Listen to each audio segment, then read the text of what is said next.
జీవితం మీరా జీవితంలో వెలుగు నింపావయా, వ్యర్థముగా ఉన్న జీవితానికి అర్థం చూపావయా.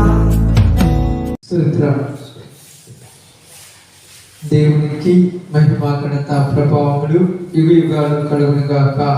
ఆమేన్. కూడి వచ్చినందుకు ప్రభునాములు శుభాలు వందనాలు తెలియజేస్తున్నాము. దేవుని యొక్క సన్నిధిలో ఇది 3వసారిగా ఈ ప్రాంతానికి క్షేమముగా దేవుడు మమ్మల్ని నడిపించుకున్నందుకు దేవునికి స్తోత్రాలు చెల్లిస్తూ ఈ సమయంలో కూడా ఒక మంచి విషయాన్ని కొంత సమయం జాగ్రత్తగా చదువుకుందాం.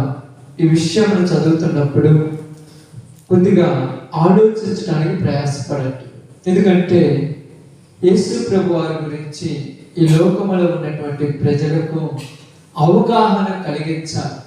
ఎప్పుడైతే యేసు ప్రభు గురించి ఈ ప్రజలు అవగాహన కలుగుతారో వారు ఉన్న జీవితాన్ని వారు మార్చుకొని వారి బ్రతుకులను వారు పరలోకం కొరకు నిలబెట్టుకుంటారు. కాబట్టి కొన్నిసార్లు వచ్చినప్పుడు ఒక విషయాన్ని మీ అందరికి చెప్పుకుంటాను. మీ అందరికి గుర్తుంది కదా పాపం? ఏం గుర్తుండదు కదమ్మా? ఎన్నిసార్లు వచ్చింది ఏం గుర్తుండదు పాపం. మేము వచ్చిన అసలు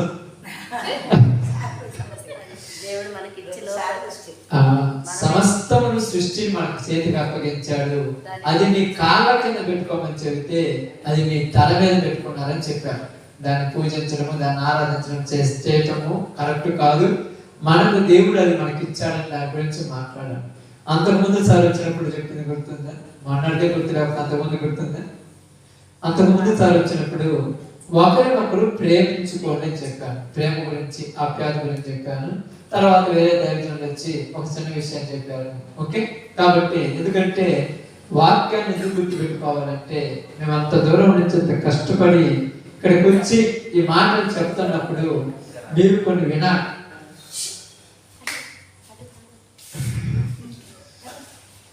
మీరు కొన్ని వినాలని మా ప్రయాసం. ఈ దినంలో కూడా ఒక మంచి విషయాన్ని కొంత సమయం చెప్తాను, జాగ్రత్తగా ఉన్నాను.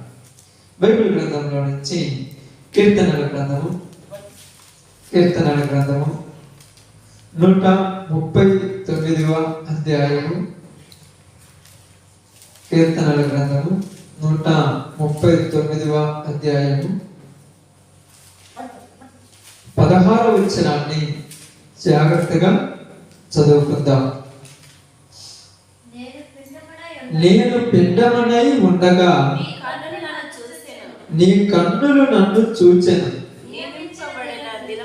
నియమింపబడిన దినములలో ఒక్కటైనను కాకమునిపే నా దినములన్నీయు నీ గ్రంథములో లిఖితములాయను అనే దాని మీద రాయి ఒకటి ఏమరాయిందమ్మా?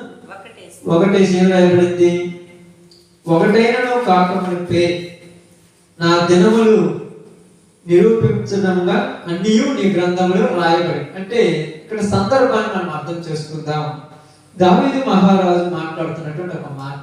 ఏమని మాట్లాడుతున్నాడంటే, నేను నా తల్లి గర్భములో నిర్మించబడుతున్నప్పుడు, నా తల్లి గర్భములో రూపింపక మునిపే నీవు నాకు ఒక విషయాన్ని చెప్పేవాడు. ఆయన చాలా శ్రద్ధగా మాట్లాడుతూ ఉన్నాను. ఏమంటున్నాడంటే, నియమింపబడిన దినములలో ఒక దినమైనను కాకమునిపే నా దినములన్నీ నీ గ్రంథములో లిఖితములాయెను. నియమింపబడిన దినములు అంటే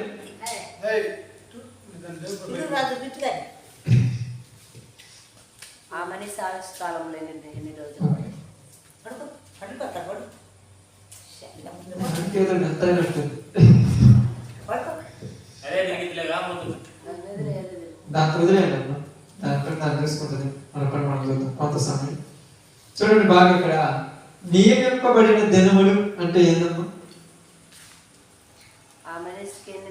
ఒక మనిషికి ఎన్ని దినాలు? ఒక్క దినమైన కాకమునుపు అంటే ఒక్క దినము కూడా కాకమునుపు అంటే అంటే నియమింపబడిన దినాలు అంటే రోజులు. ఒక మనిషికి ఎన్ని రోజులు ఉన్నాయో వాటి గురించి మాట్లాడుతున్నారు. ఒక్క రోజైనా కాకమునిపే నా దినములన్నీ నీ గ్రంథంలో రాసిన అన్నాడు. రోజు అంటే ఎప్పుడు ప్రారంభిస్తారు ఒక మనిషికి? రోజు అంటే ఇప్పుడు నీకు ఎన్ని సంవత్సరాలు అంటే ఏం చదువుతున్నా? 40 సంవత్సరాలు అంటాం. ఎప్పటి నుంచి అంటే భూమి మీద 12 రోజుల నుంచి చెప్తాం, అంతే కదమ్మా? కానీ బైబిల్ ఏం చెప్తుందంటే భూమి మీద 12 రోజుల నుంచి మనం లెక్కేసుకుంటాం, కానీ బైబిల్ ప్రకారం ఏంటంటే తల్లి గర్భంలో పిండం ఏర్పడింది చూడు, అక్కడి నుంచి రోజు లెక్క పెడతాం. అది రోజు. ఎందుకంటే మనం బయటకు వచ్చే ఎన్ని రోజులు అవుతాయి? ఆ 9 నెలలు ఎప్పుడైనా కౌంట్ చేస్తాం మనం అందరం ఏమంటామంటే నాకు 40 సంవత్సరాలని ఈ భూమి మీదకి వచ్చిన రోజులు చెప్తాం. కానీ అంతకుముందు ఎన్ని రోజులు ఉన్నాయి?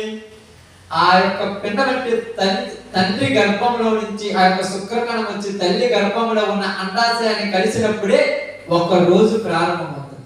ఆ దినాన్ని నుంచి దేవుడు లెక్క పెడుతూ ఏమన్నాడంటే, ఇదిగో తండ్రి గర్భంలో నుంచి శుక్రకణం వచ్చి తల్లి గర్భంలో ఉన్న అండాశయాన్ని కలవక ముందే నీ దినాలు మొత్తాన్ని నేను రాసి పెట్టాను. అసలు కలవక ముందే ఎలా రాసుకుంటాడు, కలవక ముందే ఎలా దొరుకుతుంది? ఒకసారి ఆలోచించండి. తల్లి గర్భంలో నుంచి బాగా చాలా జాగ్రత్త.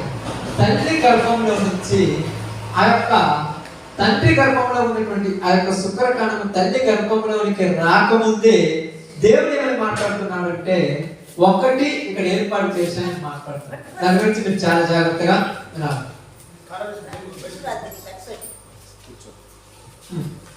వినండి, మీరు దాని గురించి బాగా చూడండి. ఇక్కడ దేవుడు మాట్లాడే మాట మనకు బాగా అర్థం చేసుకోవాలి. ఎందుకు అర్థం చేసుకోవాలంటే, లోకంలోనికి వచ్చినటువంటి మనము లోకంలో ఉన్నటువంటి పద్ధతుల్ని ఆలోచించే రోజుల్లో ఉన్నాం.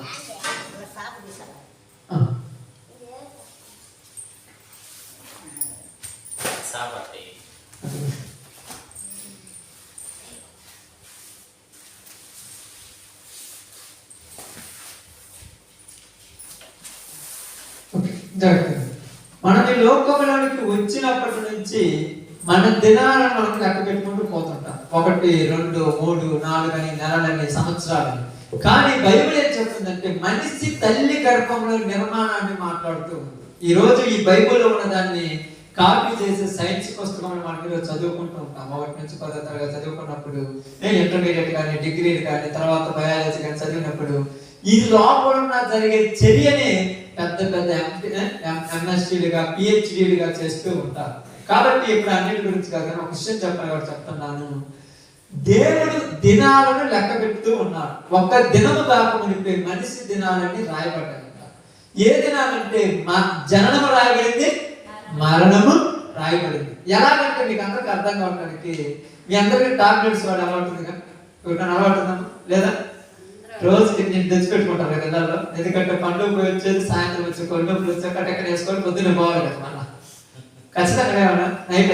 ఆ టాబ్లెట్ కి ఎనపక్క ఏం చేస్తుంటే కంపెనీ వాడు తయారు చేసిన డేటు దాని యొక్క టైం అయిపోయే రోజు కూడా రాస్తాడు. ఎక్స్పైరీ డేట్ అంటారు. అంటే అర్థం చెప్తాను, తయారు చేసిన రోజు ఈ డేట్ తర్వాత వేసుకోవాలంటే దాని కాలం కూడా రాసేస్తాడు. ఈ రోజు నుంచి ఈ రోజు లోపది పని చేస్తుంది, తర్వాత పని చేయదు. తర్వాత వేసుకుంటే ఏమవుతుంది? రియాక్షన్ వస్తుంది, లేకపోతే ఇబ్బంది. అంటే దాని కాలం అయిపోయిందని. అదే విధముగా మనిషి జన్మను దేవుడు తయారు చేసేటప్పుడే ప్రారంభం రాశాడు, ముగింపు రాశాడు. ప్రారంభం అందరికీ తెలుసు కానీ ముగింపు ఎవరికి తెలియదు. మీరు తినాలన్నా, మీరు వాక్యమే వినాలి, దాని వదిలేయండి కొద్ది నిమిషాలు. ఎందుకంటే దగ్గర 34 కిలోమీటర్ల దూరం నుంచి ఒక అరగంట చెప్పినా మీరు వినాలి. ఎందుకంటే 2 వారాలు చెప్పి నేను చెప్పిన మీరు గుర్తుపెట్టుకోవాలి. మీ టెన్షన్ మీరు ఉన్నారు కాబట్టి. నాకు టెన్షన్ ఉన్నాయి, నాకెన్ని పనులు ఉన్నాయి. కానీ వాక్యం వాల్యూ చాలా విలువైనది, దాని తర్వాత ఏదైనా ఉండదు. కాబట్టి ఎక్స్పైరీ డే అంటే తయారు చేసిన రోజు రాసినోడు ముగించే రోజు కూడా రాశాడు. కాబట్టి మనిషికి తయారు చేసిన రోజు రాశాడు, వాడి ముగింపు కూడా రాశాడు. కాబట్టి ముగింపు తెలియక మనుషులు ఏం చేస్తున్నారంటే తొందరపడుతుంటారు. ముగింపు ఎవరికి తెలిస్తే టెన్షన్ పడుతుంటారు కదా. తెలియక ఏం చేస్తున్నారంటే ఏదో చెయ్యాలి, ఏదో సాధించాలి, ఏదో చెయ్యాలి, అది కూడా పెట్టాలి, ఇది కూడా పెట్టాలి, అది కావాలి, ఈ కావాలి, ఈ కావాలంటాము. చివరి సమయం వచ్చినప్పుడు ఎందుకు అని అనిపిస్తుంది ఆ టైం వచ్చినప్పుడు. కాబట్టి జననము మరణము ఈ మధ్య ఉన్న కాలమే మనిషి జీవితం. జననము మరణం. పుట్టిన రోజు, చనిపోయిన రోజు మధ్య ఉన్న కొద్ది కాలమే మనిషి జీవితం. ఈ కొద్ది కాలాన్ని దేవుడు ఏం చేస్తున్నాడంటే మంచిగా బతకమంటున్నాడు. బాగా అర్థం చేసుకోండి. ఎలాగా మంచిగా బతకమంటున్నాడు. ఎందుకంటే టాబ్లెట్ తయారు చేసినప్పుడు దాన్ని తయారు చేసిన రోజు, తర్వాత ఎక్స్పైరీ డేట్ రోజు, ఈ మధ్యలో ఇది దేనికి ఉపయోగపడుతుందమ్మా? జబ్బులు ఉన్నప్పుడు ఆ జబ్బులు రోగాలు పోగొట్టడానికి ఉపయోగపడింది. అంతకుమించి ఏమైనా ఉపయోగపడుతుందా? బాగా చెప్పండి. అంతకుమించి ఏమైనా ఉపయోగపడుతుంది? మీ అందరికీ తెలిసిన వాళ్ళు. నేనేం కొత్త మర్మాలు చెప్పట్లేదు, మీకు అర్థం కావడానికి ప్రారంభం కాబట్టి చిన్న చిన్నగా చెప్తున్నాను. అంతకుమించి ఏమన్నా ఉపయోగపడుతుంది? ఇప్పుడు రోగం తలకానికి వచ్చినప్పుడు టాబ్లెట్ వేసుకుంటే తలకానికి తగ్గడానికి, అంతకు మించి ఏమైనా ఉపయోగపడుతుందా చెప్పండి అన్నా? ఏమైనా ఉపయోగపడుతుంది అంతకు మించి? నిజంగా చెప్పాలి, ఆలోచించారు 2 నిమిషాలు. ఏం కాదుగా, అందరం లేదుగా. అంతకు మించి నేను ఏమైనా ఉపయోగపడుతుందా? నేను అందరికీ చెప్తున్నాను, అంతకు మించి వేరే దానికి ఉపయోగపడుతుంది. ఎందుకంటే అతిగా చేసుకోవడం వల్ల ప్రాణం అయిపోతుంది. మీరు ఎప్పుడైనా ఆలోచిస్తారా? అంత ఆలోచించేంత టైం ఉందక్క. ఇప్పుడు ఆలోచిస్తారంట. అది ఎప్పుడు ఆలోచిస్తారంటే ఏదైనా టెన్షన్ వచ్చినప్పుడు ఏం చేస్తారు తెలుసా? ఇంట్లో ఇన్ని గోళీలు ఉంటాయి, మొత్తం నోట్ చచ్చిపోవాలని వేసుకున్నాను. అది జబ్బు బాగా చేయడానికి ఉన్నటువంటి మెడిసిన్. మరి చచ్చిపోవడానికి ఎలా ఉపయోగపడుతుంది? అదే విధముగా మనిషి జీవితంలో దేవుడి కొన్ని క్రమాలు, కొన్ని పద్ధతులు, కొన్ని విషయాలు చెప్పాడు. కానీ అద్దె మీరి నడుకో వాడు దేనికి పనికిరాడు. అద్దె ఉండకూడదు. ప్రతిదీ ఒక లిమిట్ ఉండాలి. తినాలి, ఎంత తినాలి? తగు మాత్రమే తినాలి. తాగాలి, ఎంత తాగాలి? నీళ్ళు తగు మాత్రమే తాగాలి. ఉండాలి, ఎంత ఉండాలి? తగు మాత్రమే ఉండాలి. అతిగా చెప్తే ఏమవుతుంది? బాగా మా అమ్మాయి చికెన్ బిర్యానీ చేసి పెట్టిందని కడుపు నిండా తిన్ననుకో అరక్క రాత్రి అంతా తిరగాలి. అంతేనా కదా? అది అంటే దేవుడు ఏం చెప్తున్నాడంటే మనిషి జీవితానికి, మనిషికి జననం ఇచ్చిన దేవుడు మరణాన్ని చెప్పాడు. జననం మరణం మధ్య ఉన్నటువంటి కాలాన్ని నలుగురికి ఉపయోగపడేటట్టు బతకమని చెప్పాడు. మంచిగా బతకాలి. నీ జీవితం చాలా విలువైనది, నీ జీవితం చాలా మంచిది. ఈ జీవితము నువ్వేదో డబ్బులు పెట్టి, బంగారం పెట్టి, వచ్చిన వైడూర్యం పెట్టి కొనుక్కుంటే రాలేదు. ఎన్నో వేల కోట్ల శుక్ర కణాలు పడిపోతే ఆ ఒక్క శుక్ర కణమే నీవు రావటానికి ఎన్నో కోట్ల శుక్ర కణాలు నేల మీద రాలిపోయి ఉంటాయి. కాబట్టి నువ్వు చాలా విలువగా ఉండాలి. అందువలన ఈ మధ్య ఉన్న జీవితాన్ని బ్రతకమని చెప్పినప్పుడు ఈ మధ్య జీవితాన్ని మనుషులు ఏం చేస్తున్నారంటే, యోహాను సువార్త 21 అధ్యాయము 18 వచ్చిన ఒకసారి చదువుతాం. యోహాను సువార్త 21 అధ్యాయము 18 వచ్చిన జాగ్రత్తగా చూడండి. యోహాను సువార్త 21 అధ్యాయం 18 వచ్చిన తొందరగా. యేసు నా గొర్రెలను మేపుము. నీవు యవ్వనుడవై ఉండినప్పుడు నీ అంతట నీవే నడుము కట్టుకొని నీకు ఇష్టమైన చోటికి ఎల్లుచుంటివి. నీవు ముసలవాడివైనప్పుడు నీ చేతులు నీవు చాపుదు. ఏ రోకడు నీ నడుము కట్టి నీకు ఇష్టము కాని చోటుకు నిన్ను మోసుకొని పోవునని నీతో నిశ్చయముగా చెప్పుచున్నాను. ఇక్కడ పేతురు యేసు ప్రభువు వారి మధ్య జరిగిన సంఘటన, వీటన్నిటి గురించి మీకు చెప్పను కానీ 2 విషయాలు చెప్పారు. యవ్వన కాలం చెప్పాడు, వెంటనే ఏం చెప్పాడు అంటే యవ్వన కాలం వెంటనే ముసలితనం ఉంటుందా? రాజు. మరి ఎందుకు చెప్పాడు? యవ్వన కాలంలో ఏం చేస్తావంటే నీ నడుము నువ్వే కట్టుకుంటావు, నీకు నచ్చినట్టు తిరుగుతావు, నిన్ను ఎవరు అడగాల్సిన పని లేదు. ఎవరైనా వచ్చి ఏంటి ప్రకాశ్ ఎలా నడుపుతానంటే నా ఇష్టం అంతే కనుక. మేము ఉదాహరణకు ఎవరన్నా అమ్మాయిని అనుకోండి, ఏమంటే పోతున్నాడే పనికి మానందా, నా ఇష్టం వచ్చినట్టు తిరగొద్దా, సంతోషం ఉండొద్దా, ఆనందం ఉండొద్దా, నీకు నచ్చినట్టు ఉండాలని ఇష్టం వచ్చినట్టు తిరుగుతావు. ఇప్పుడు యవ్వన కాలం వద్దు. యవ్వన కాలం వద్దు. ఎవరు చెప్పినా ఇల్లు ఎలాంటి చెప్పిన ఏమంటారు తెలుసు, నాకు అన్ని తెలుసు అంటారు. కానీ ముసల ప్రాయం కూడా ఒకదాన్ని గుర్తు పెట్టుకోవాలి. అప్పుడు ఏం చేస్తుందంటే నీ నడుము వేరొకళ్ళు కట్టాలి. నీ కుదరదమ్మా. నీ నడుము వేరొకళ్ళు కడతారు. అప్పుడు నీకు కొన్ని నచ్చుతాయి కానీ నువ్వు బాయ్. నీకు కొన్ని ఉంటాయి, కోరికలు ఉంటాయి, ఇష్టాలు ఉంటాయి, మంచాన్ని పడిన ఉంటారు. అది చేయాలి, ఇది చేయాలి, సినిమాలు చూడాలి, షికార్లు చదవాలి, రికార్డు డాన్స్ జరుగుతుంది, అడిగిపోవాలి, అరే మందు షాపు పోయి మందు తాగి రావాలని ఉంటుంది. కానీ మంచంలో ఉన్నారు ఎవరినైనా అడిగితే కుదరదు. కాబట్టి ఎందుకు చెప్తున్నాడంటే నీ జీవితము నీ చేతిలో ఉందని నువ్వు భ్రమలో ఉంటున్నావు. ఈరోజు మన అందరి భ్రమ అదేనమ్మా. ఎలాంటి భ్రమలో ఉన్నామంటే నేను మంచిగా సంపాదించుకోవాలి, మంచిగా కూడబెట్టుకోవాలి, ఇల్లు మీద ఇల్లు కట్టుకోవాలి, ఆస్తుల మీద ఆస్తులు కట్టుకోవాలి, బంగారం సంపాదించుకోవాలి, నగలు నష్టాలు చేసుకోవాలి, వీటన్నిటితో నేను సంతృప్తి పడాలనుకుంటావు. ఇవన్నీ సంపాదించే లోపల ఈ ఆయుష్ సగం తగ్గిపోదు. అది అనుభవించాలన్నప్పుడు నీ చేతిలో ఉండవు. అది గుర్తుపెట్టుకోవాలి. అనుభవించాలి అన్నప్పుడు నీ చేతిలో ఉంటాయా? నీ చేతిలో ఉండవు. ఎందుకు ఉండవంటే అప్పుడు వేరొకరి చేతిలో పోతాయి. ఇప్పుడు కష్టపడ్డావు, పాప గమనించాల్సింది. ఇప్పుడు మా అమ్మాయి మీరు పాపం చాలా కష్టపడతారు. ఎంత కష్టపడతారు అంటే ఉదయం టిఫిన్ చేయమంటే టిఫిన్ చేస్తే టైం ఏమైనా లేట్ అవుతామని దానికి మాత్రం తిరిగిపోతుంటాం. అంటే మీరని కాదు, మామూలు కాదు, దాన్ని మాత్రం తింటాం. ఒకనొక సమయం వస్తుంది, ఇంట్లో కూర్చుంటావు, ఇంటి నిండా బియ్యం ఉంటాయి, ఇటు పక్క కావాల్సినంత డబ్బులు ఉంటాయి, అవన్నీ ఉంటాయి, కానీ వండి పెట్టేవాళ్ళు లేక ఏడుస్తుంటావు. ఆ టైం గురించి ఇక్కడ మాట్లాడుతున్నారు. వండి పెట్టే వాళ్ళకి ఏడుస్తుంటావు. అప్పుడు నువ్వేం చేయాలంటే వేరే వాళ్ళని అడగాలంట. ఇదిగో కొంచెం అన్నం వండి పెట్టమంటే వాడు ఏమంటారు, చీదరించుకుంటారు, వాడు అసహించుకున్నప్పుడు అప్పుడు నువ్వేమంటావంటే నేను యవన కాలంలో ఉన్నప్పుడు, అంటే ఇప్పుడు అది ఎందుకు గుర్తొచ్చిందంటే అప్పుడు నువ్వు చేసిన చేష్టాలు ఇప్పుడు గుర్తురావాలి, అప్పుడు నువ్వు చేసిన పనులు ఇప్పుడు గుర్తు రావాలి, అప్పుడు నువ్వు చేసిన అక్రమాలు అన్యాయాలు ఇప్పుడు గుర్తు రావాలి. అప్పుడు నేను ఉన్నప్పుడు ఎంతో మందికి చేత అన్నం పెట్టాను, ఈ రోజు ఒక్కళ్ళ కూడా నాకు పెట్టేవాళ్ళు లేరా? ఎంతమంది పెట్టారు? ఎంతమంది పెట్టమ్మా? ఇప్పుడు చెప్పండి, ఎంతమంది పెట్టారు? ఎంతమంది ప్రపంచంలో మీరు బిడ్డ పెట్టకపోయినా ఖచ్చితంగా చెప్తున్నాను, బిడ్డలకు మాత్రం పెట్టుంటారు. ఎవరు బిడ్డ పెట్టమ్మా? ఎంత కసాయి తండ్రి అయినా, ఎంత కసాయి తల్లి అయినా పిల్లలకు మాత్రం ఖచ్చితంగా పెట్టుంటారు. నా బంగారమే, నా బుజ్జి, నా కన్నా నిద్రపోతుంటే ఈ ఒక్కరేం తినయ్యా, ఈ ఒక్కరేం తినయ్యా, ఈ ఒక్కరేం వద్దన్నా కూడా మెడగట్టి మరీ నోట్లో గుర్తుంటావు. రేపు నీకు ఆ రోజు గుర్తుంటాయి, వీడికి నా బంగారమే, నా కన్నా, నా బుజ్జి, నా నాన్న, వీడికి నోరు తెరిచి నోట్లో కుక్కాడే, ఈ రోజు నేను నోరు తెరిచి అయ్యో అన్నమంటుంటే పెట్టడానికి గతి లేదని ఏడ్చే రోజు వస్తది. ఖచ్చితంగా గుర్తు పెట్టుకో. అందుకే ఎందుకంటున్నారంటే జననము మరణ మధ్య అన్ని గుర్తున్నాయి. ఇది గుర్తులాగా జనాలు తొందరపడిపోతున్నారు, చాలా టెన్షన్. అందుకే నువ్వు బతికిన 4 రోజుల్లో మంచిగా బతికి నీ వృద్ధాప్యం వచ్చేటప్పుడు నలుగురు చూసుకునేటట్టుగా నీ బతకాలి.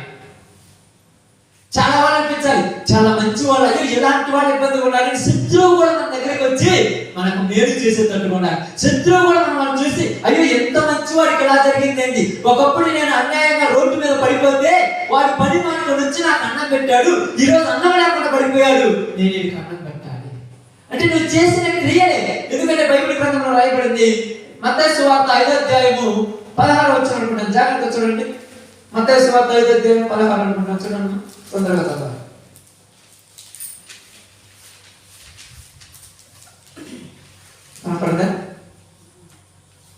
మనుషులు మీ సత్క్రియలను చూసి పరలోకమందున్న మీ తండ్రిని మహిమపరచినట్లు వారి ఎదుట మీ వెలుగు ప్రకాశింపని. అంటే మనుషులు మీరు ఏం చూడాలి?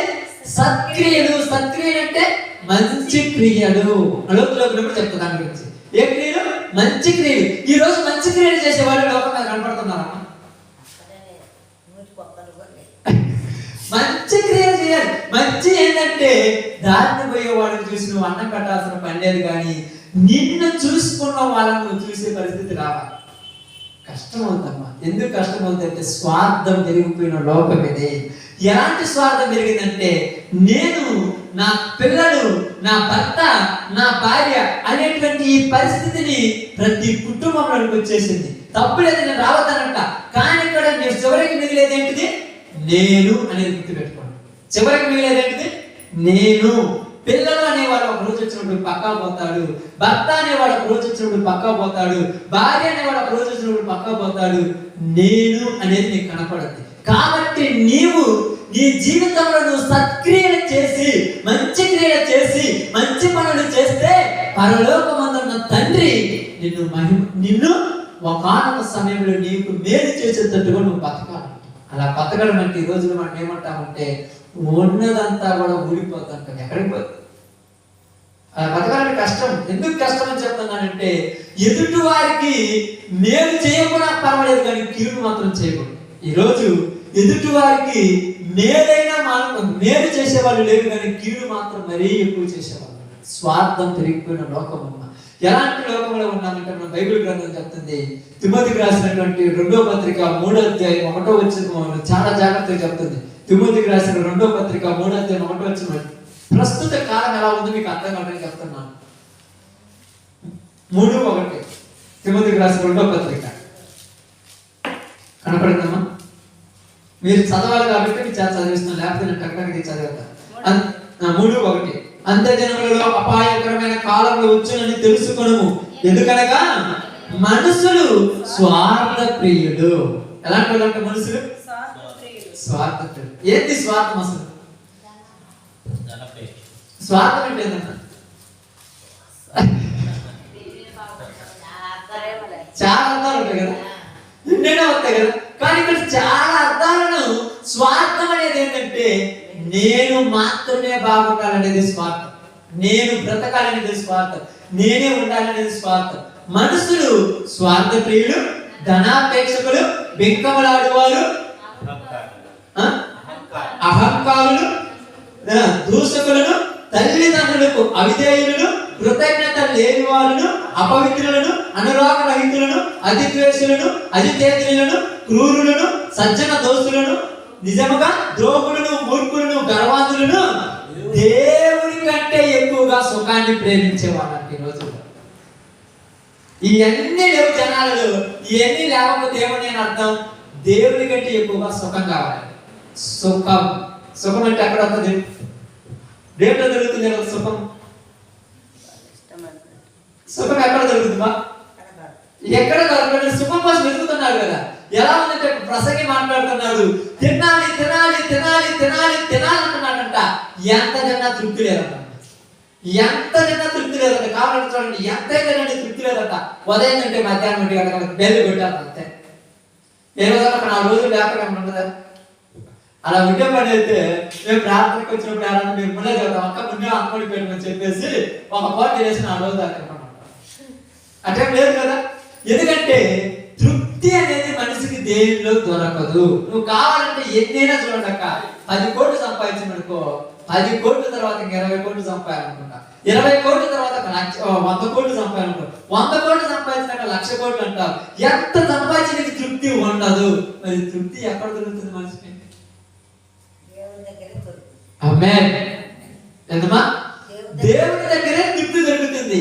ఎందుకు దొరుకుతుందంటే దేవుడిని ఎదిగితే ఏమి తెలుసుకుంటాడంటే ఉన్న దాంట్లోనే తృప్తి పడటం నేర్చుకుంటాడు. దేవుడిని తెలుసుకుంటాడు. ఎలాగంటే నాకు దేవుడు ఇచ్చినటువంటి సహోదరి భార్య అనుకోండి, దేవుడు నాకు ఏం నేర్పించాడంటే నీవు బ్రతుకు దినముల నీవు నీ భార్య మీదే ప్రేమ కలిగి జీవించమని నేర్పించింది. కానీ శరీరం ఏంటంటే కొత్త కోరికలు కావాలి కాబట్టి ఈఎంఐ తర్వాత ఇంకొక స్త్రీ, ఆ స్త్రీ తర్వాత ఇంకొకటి ఎట్లా తిరుగుతుంటది.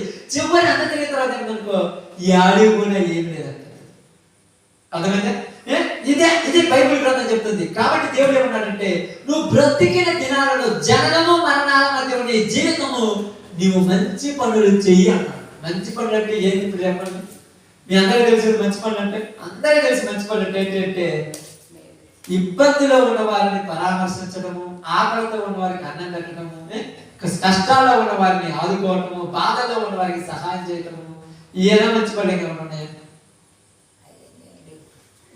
ఓకే, మంచిది. దాని గురించి మీకు ముందు కాలంలో చెప్తాను ఒకటి, ఎందుకంటే ఒకేసారి తవ్వండి లోపల సార్ బాగా ఆలోచించారు. బైబిల్ మీ సత్క్రియలు ఎవరు చూడాలంట? పక్కన వాళ్ళు చూడాలి. ఎందుకు చూడాలంటే మీరు ఎక్కడికి వస్తున్నారు? ఆమేన్. ఎక్కడికి వస్తున్నారమ్మా? ప్రార్థనకు వస్తున్నారు. ప్రార్థనకు వస్తున్న మనలో మంచి క్రియలు రావాలి, మంచి మాటలు మాట్లాడాలి, మంచి ఆలోచనలు ఆలోచించాలి, మంచి భక్తి కలిగి జీవించాలి, మంచి ప్రవర్తన కలిగి జీవించాలి. ఎందుకంటే ఇక్కడ మాట్లాడుతున్నారు ఈ దినాలలో మంచి వాళ్ళే కానరాడు. ఎక్కడికైనా వెళ్ళి చూడండి కానరాడు. ఎందుకంటే ఇందాక మీకు చెప్పాను కదా, ఎవరి కాలంలో ఉన్నవాడు ఏమనుకుంటాడంటే నా కాళ్ళు ఉన్నాయి, చేతులు ఉన్నాయి, నా ఇష్టం వచ్చినట్టు నేను నడుచుకుంటానని యవన కాలంలో వాడు నడుచుకుంటాడు. ఈ యవన కాలంలో ఉన్నవాడికి ఎవరైనా గుర్తుంటారట? నిజంగా చెప్పండి, ఎవరైనా నేను ఎందుకు పచ్చిగా చెప్తాను, మొహమాటం. మీ అందరికి పిల్లలు ఉన్నారు కదా, మీ పిల్లలు యవన కాలంలోకి వచ్చిన తర్వాత మీ బాధ వాళ్ళకి అసలు గుర్తుంటాయా? ఇప్పుడే మీకు తలకాయ అయిపోయింది చాలా మందికి. అమృతాన్ని తెచ్చుకోవాలి అంటే తలకాడికి ఏం లేదు, తలకాడికి ఏముండదు. ఎలాగంటే మీరు మర్చిపోయి రే చిడిగా ఏదో ఇప్పుడు టీవీ చూస్తున్నా కూర్చొని నాకు తెలుసులే అనగానే నీకు ఎంత బాధ అవుతుందంటే, వీడి కోసం నేను ఎన్ని కష్టాలు పడ్డాను, ఎన్ని శ్రమలు పడ్డాను, ఎన్ని ఇబ్బందులు పడ్డాను. ఉదయం 9 గంటలకు పోయి సాయంత్రం 7 గంటల దాకా కష్టపడి పని చేస్తుంటే మధ్యాహ్నం ఎక్కడ ఒక థమ్సప్ తాగితే 10 రూపాయలు అయిపోతాయో, నా కొడుకు ఉపయోగపడతాయని అవి మొత్తం దాచిపెట్టుకొని వీడి కోసం పెడితే ఈరోజు నాకు తెలుసులేవోయ్ అన్నాడు. ఈ రోజు నా మాట వినట్లేదు, ఈ రోజు నాకు నచ్చినట్టు బతకటం లేదు, ఈ రోజు నన్ను పట్టించుకోవటం లేదు, కనీసం పోయి నీళ్ళు తీసుకురావటం లేదు. ఎందుకు చెప్తున్నానంటే తల్లిని తండ్రినే ప్రేమించినటువంటి ఈ లోకం పక్కన వాళ్ళు ఎలా ప్రేమిస్తుంది నాకు అర్థం కాదు. ఎందుకు పక్కన వాళ్ళ గురించి ప్రేమించవద్దని చెప్తానంటే, తల్లి తండ్రి మనిషికి ఇచ్చింది ఏంటిది? జన్మ. ఈ జన్మ అనేది ఎక్కడ ఎవరు ప్రపంచంలో ఎవరైనా ఏదైనా ఆస్తితో అంతస్తుతో అవసరమైతే, భార్యతో అవసరమైతే, దత్తం తీసుకుంటే పిల్లలందరూ కానీ జన్మనిచ్చిన వాళ్ళు మాత్రం తల్లిదండ్రులే. ఎందుకు మాట్లాడుతున్నానంటే ఇక్కడ ఆ తల్లిదండ్రులనే ప్రేమించని లోకం అని తిమోతి మాట్లాడారు. తల్లిదండ్రులకు అవిధేయులు. అవిధేయులు అంటే విధేయత లేనివారు. విధేయత అంటే తల్లిదండ్రులు ఏమనుకుంటారంటే, నా కుమారుడు నేను చెప్పినట్టు ఇంటే బాగుంది అనుకుంటారు. అదే కదా అనుకుంటారు, అవును కదా? అందరికి అదే ఉంటుంది. ఒక్కసారి మనం వెనుకుపోదు, మన తల్లిదండ్రులు చెప్పినట్టు మనం విన్నామా?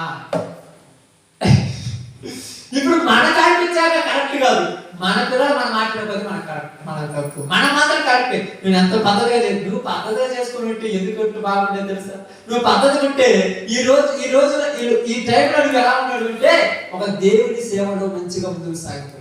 నువ్వు పద్ధతి ఉంటే ఒక మంచి ప్రవర్తన కలిగి నీ జీవితంలో 10 మందికి ఆహ్లాదకరంగా మారిపోయేది. కానీ ఎక్కడో ఒక చోట పోతున్న దారులలో ఏం కనపడుతుంటే పక్కన పచ్చగడ్డి కనపడుతుంది. మనం దారిని పోతుంటాము, పక్కన ఏం కనపడుతుందా?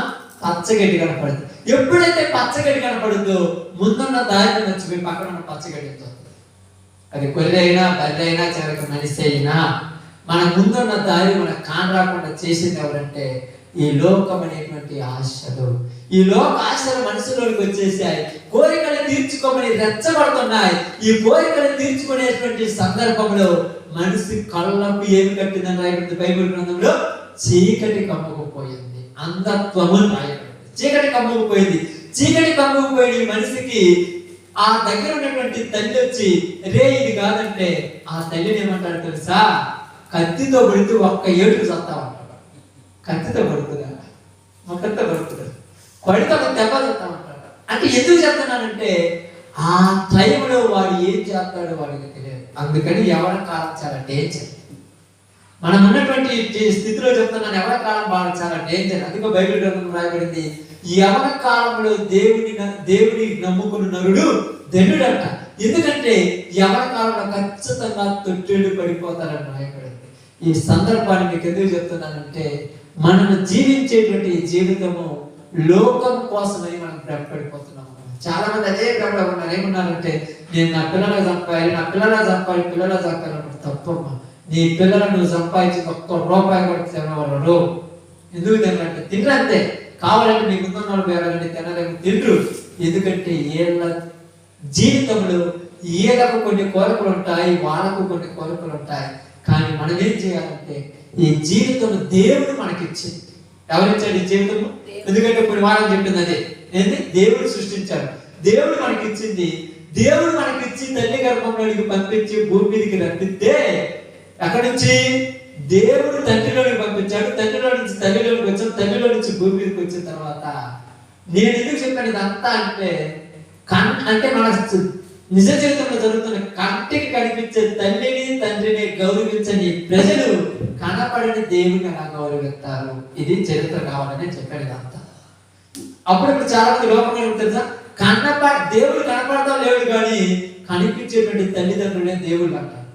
ఏదనే గౌరవమైనటువంటి లోకము కనపడిన దేవుడికి తెలియకపోతే 5 రోజుల్లో తెలియదమ్మా. మీరు అనుకోవచ్చు ఎందుకు అలా మాట్లాడారంటే ఇక్కడ ఏమన్నాడు, దేవుడి కంటే ఎక్కువగా సుఖాన్ని భావమును ప్రేమించే లోకం ఇది. దేవుడిని పట్టించుకోరు, సుఖమును ఆ యొక్క ఆశను పట్టించుకుంటారు. అందుకని ఎందుకు చెప్పారంటే దాంతో ఒక చిన్న మాట చెప్పి నేను ముగిస్తాను. దైవజనులు ఉన్నారు కాబట్టి చెప్తాను చూడండి. కాబట్టి ఏం జరిగిందంటే అక్కడ దేవుడిని పట్టించుకోవడం లేదంటానికి రుజువు ఏంటంటే, నిజంగా చెప్తున్నాను చూడండి, ఇక్కడ మీరు అందరూ ఉన్నారు, అందరూ చెప్తున్నారు, రేపు ఇది అందరూ చాలా మంది చదువుతుంటారు. నిజంగా చెప్తున్నాను, నువ్వు బిజీ షెడ్యూల్ ఉన్నప్పుడు కన్న తండ్రిని పరుచుకుంటావు. పనిలో ఉన్న ఏంది నీ గోడ, ఎన్నిసార్లు అంటావు. పనిలో కన్నపడే తల్లి తండ్రిని ఏంది నీ గోడ అంటున్నామంటే, ఒకవేళ దేవుడు అంటే అసలు పట్టించుకుంటావా? ప్రార్థన లేదు, పని ప్రార్థన 500 రూపాయలు 2000 రూపాయలు పని ప్రార్థన. ఇప్పుడు ఈ అజ్ఞానంగా ఉన్నారంటే నేనేం చెప్తాను తెలుసు, వాళ్ళకి జన్మనిచ్చిన తల్లిని ఆ డబ్బు కోసం పక్కన పెట్టిన ఈ లోకము జన్మనిచ్చినట్టు ఉన్న పరలోకము తండ్రిని ఎలాకేం తెలుసు.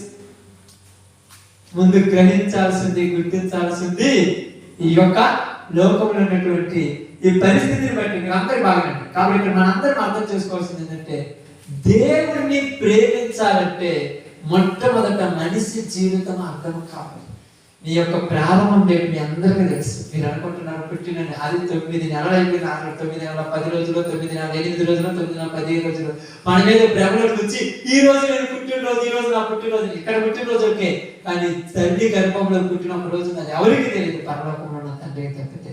ఆ తండ్రి ఏమని చెప్తున్నాడంటే, నేను భూమి మీదకి మిమ్మల్ని పంపించింది ఏంటంటే నీ కోరికల కోసం కాదు, మీ ఇష్టాల కోసం కాదు, మీకు నచ్చినట్టుగా జీవించడానికి అసలు కానీ కాదు. మీరు అనుకోవచ్చు ఎందుకు కాదంటే, మనకు నచ్చినట్టు జీవించి సంతోషపడిన ఒక్కలైన చూడండి. మీరు అందరూ పాపం మీకు నచ్చినట్టు జీవించాలనుకుంటారు కదా, చాలా కోరికలు బాగా అనుకుంటారు. రేపు ఆదివారం చికెన్ తెచ్చుకోవాలి, మటన్ తెచ్చుకోవాలి, మంచి ఫ్రై చేసుకోవాలి, థమ్స్అప్ తెచ్చుకోవాలి, బాగా తినాలనుకుంటాను. ఆ రోజు మీరు ఇంటికి అడగడం ఆఫ్టర్ ఒక రోజు మన ప్లానే మనకు తెలియదు, మన జీవితం మనం ఎలా అనుకుంటున్నాం. కాబట్టి ఇక్కడ బైబిల్ ఏం చెప్తుందంటే, నియమింపబడిన దినములలో ఒక దినమైనను కాకమునిపై మీ దినములన్నీ నా గ్రంథంలో రాశాను. కాబట్టి ఎంతవరకు మీ బ్రతుకులలో మీరు చేసిన ప్రతి దాని గురించి నేను తెలుసు. కాబట్టి మీకు ఏం చెప్తున్నానంటే, యాకోబు రాసిన పత్రిక 4:8 చెప్తున్నా చూడు. అక్కడ ఏం మాట్లాడుతున్నాడు, చాలా మంచి మాట. 4:8 మీరు దేవుని యొద్దకు రండి, అప్పుడు ఆయన మీ యొద్దకు వచ్చును. మీరు చదవాలి, నేను చదవటం ప్రదేశం కానీ మీరు చదవాలి. దేవుని యొద్దకు రండి, అప్పుడు ఆయన మీ యొద్దకు వచ్చును. పాపులారా మీ చేతులను శుభ్రము చేసుకొనుడి, విమనస్కులారా మీ హృదయములను పరిశుద్ధపరచుకొనుడి. ఆమేన్. ఏం మాట్లాడుతున్నాడు, పాపులారా మీ చేతులు ఏం చేయాలంట, శుభ్రం కడతాం. ఎందుకు చేతులు శుభ్రం చేసుకోవాలి? చేతులకి ఏమన్నా రక్తం ఉంది, ఏమన్నా పాపం ఉంది? నేను తప్పలేదు, మరి చేతులు ఎందుకు కడుక్కోవాలి అసలు? ద్విమనస్కులు అన్నారు. ఏ మనసులు అంట? ద్విమనస్కులు అంటే 2 మనసులు ఉంటాయి. 2 మనసులు అంటే తెలుసుమా? ఏంటి 2 మనసులు అంటే? 2 మనసులు అంటే తెలుసా? బయట ఒకటి లోపల. అంతే. నన్నకి ఏమనిందా? ఏమైనా ఆలోచించండి, మీరు ఏమనిందా?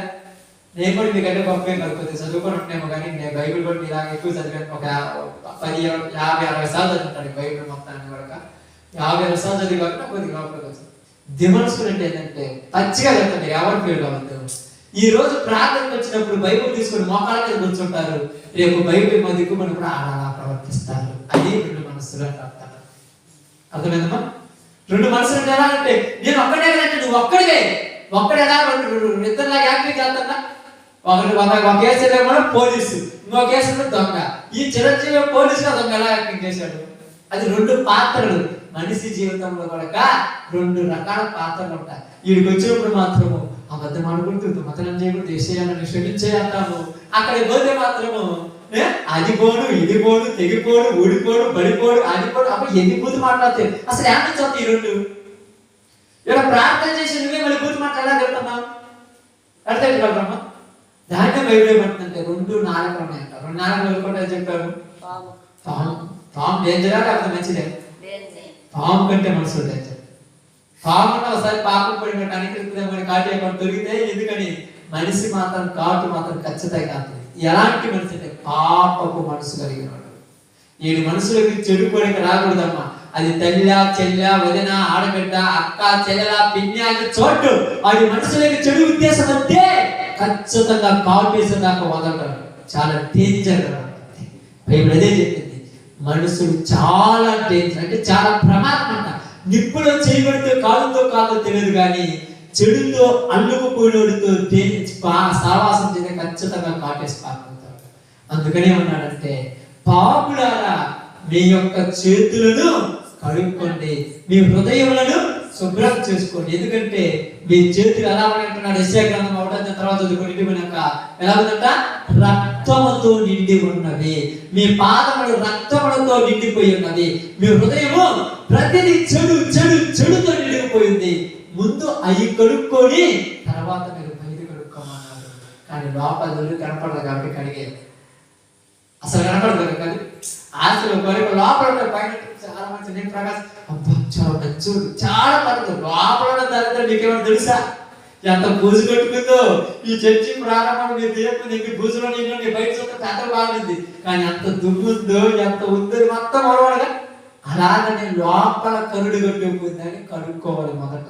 ఈ 3వ వారంలో మీకు చెప్పేది ఏంటంటే, ఒకవేళ మీరు అలా తప్పు చేయబడేది తప్పులని గురి చేయమన్నా పెద్ద పెద్ద తప్పులేం చేస్తున్నారు, కానీ 2 మనసులు కలిగిన తత్వం ఉన్నట్టు ఒక చోట అలాంటి దాన్ని కొంచెం దూరం చేసుకోవాలి. ఎందుకు దూరం చేసుకోవాలంటే, మనం పుట్టింది దీనికోసం కాదు. నేను ఇప్పటికీ చెప్తాను, నేను పుట్టింది నా తండ్రి కోసం కాదు, నా తండ్రి కోసం కాదు, నా భార్య కోసం కాదు. దేవుడు నన్ను పుట్టించింది తన కోసం. మీరందరూ నన్ను ఎందుకు కాదు అంటే, ఉదాహరణకు మీరందరూ మామిడి చెట్టుగా జామ చెట్టుగా నాటి ఉంటారు. ఆ కాయ కాసేది మామిడి చెట్టుగా జామ చెట్టు కానీ చెట్టు కోసం. ఎప్పుడైనా ఆలోచించారన్నా? చెట్టు కోసం కాదు, ఊరి కోసం.